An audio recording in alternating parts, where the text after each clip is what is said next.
се пожелая дано най-после правителството се обърне с лице към тях и техните проблеми и помогне за тяхното решаване. А те са много, като се почне от финансирането и се стигне до работната ръка.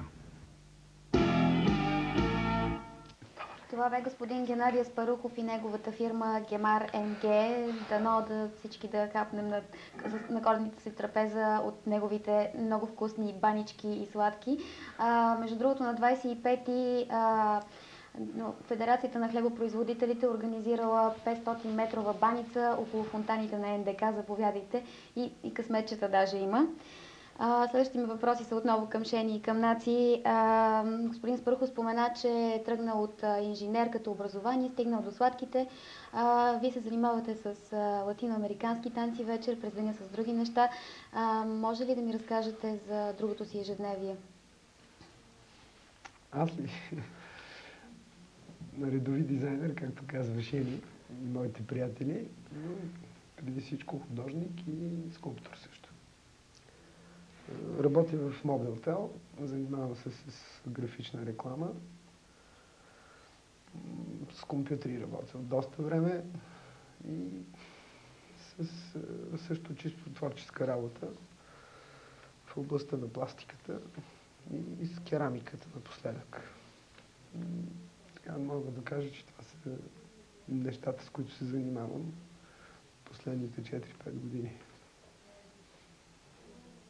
Аз имам малка консултантска фирма, занимавам се с финансови консултации.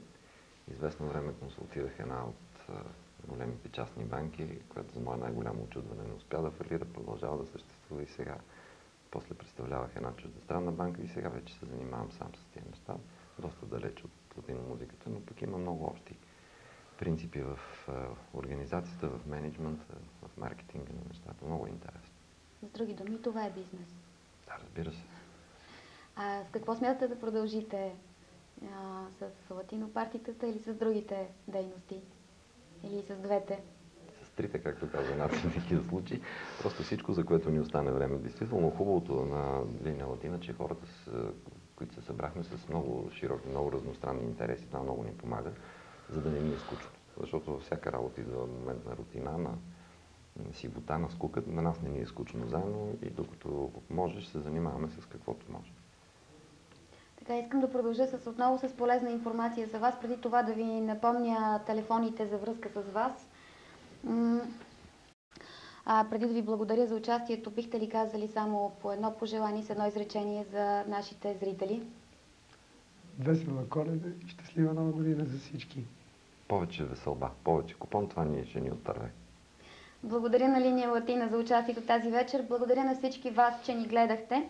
Пожелавам ви весели коледни празници и новогодишни.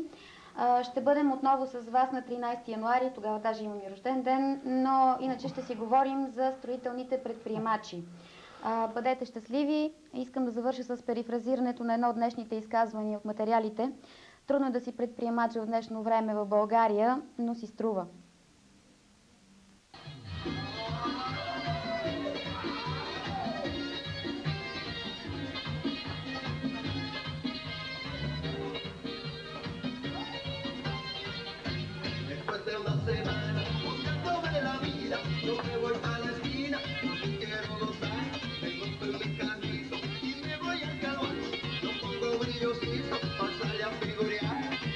Regreso a casa y le digo a mi vieja, prepáreme la ropa que mejor me queda. Voy al telefonito y llamo a mi negrita, justo por de las 8, mi morenita.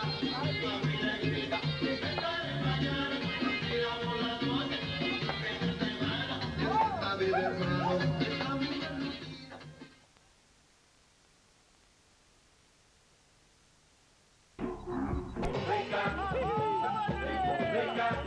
Ai, que saudade dos meus tempos de república. De Nova República.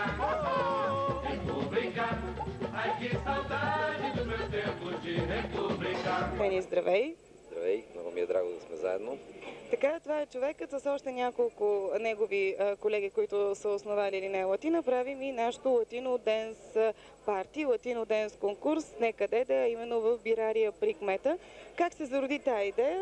Съвсем ясно, нали? Видяхме се, казахме си всичко е окей, ще работим, ясно е. Има нужда от такъв конкурс, от такова парти въобще. А по принцип, какви са хората, които идват на вашите партита? Какви са феновете ви?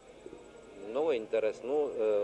Определено не сме го мислили така, но се оказа, че феновете са много широка възрастова група.